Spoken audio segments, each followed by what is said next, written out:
Hello and welcome back to another video.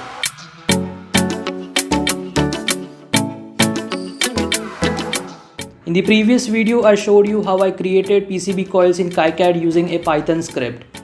Then I created and tested a few variations of coils to see which one works the best.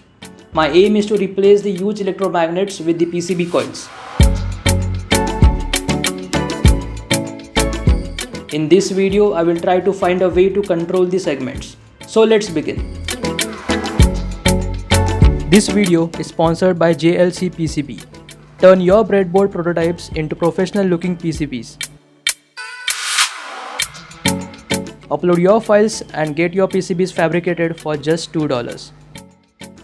In the original build, I had made arrangements in such a way that when the coil gets energized, it opposes or pushes the magnet along with the segment. But when the coil is de-energized, the magnet gets attracted to the core of the electromagnet, and that's how the segment gets back to its original position. Clearly this is not going to work as there is no core in the PCB coil.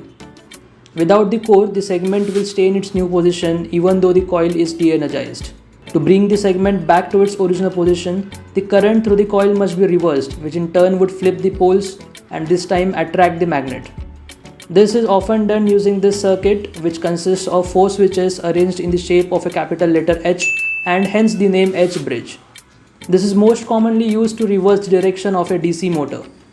Now, if switches S1 and S4 are closed, the current flows in one direction, and when switches S2 and S3 are closed, the current flows in the opposite direction.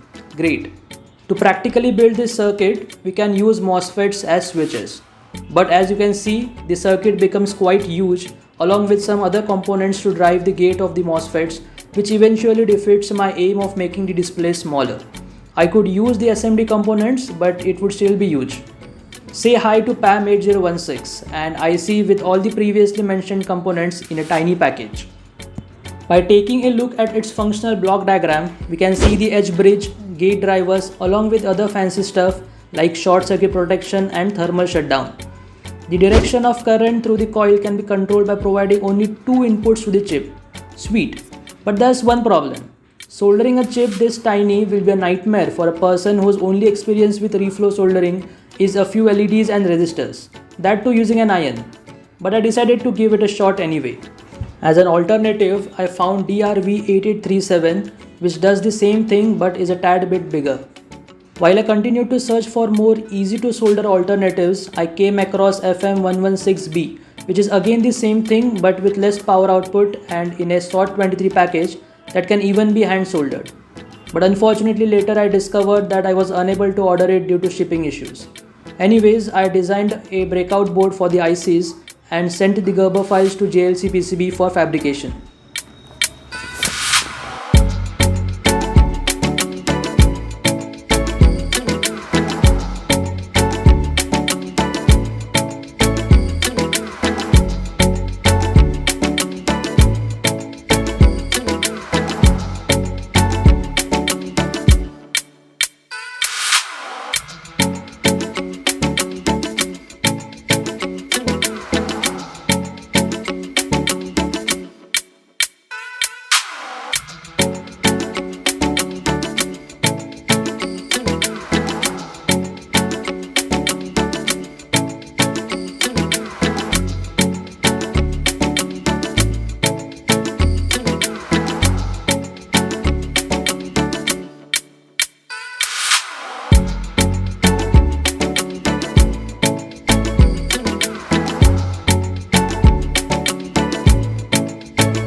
No matter how many times I tried, I was unable to solder PAM8016 properly. This means that I had to go with DRV8837 for the final design as it was soldered perfectly fine on the first try.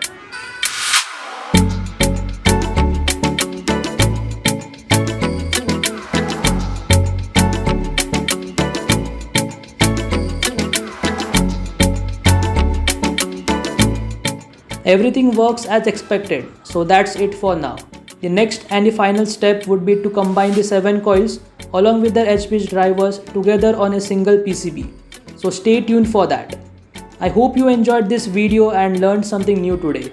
Give a like if you did and make sure you subscribe for more such videos. See you in the next one.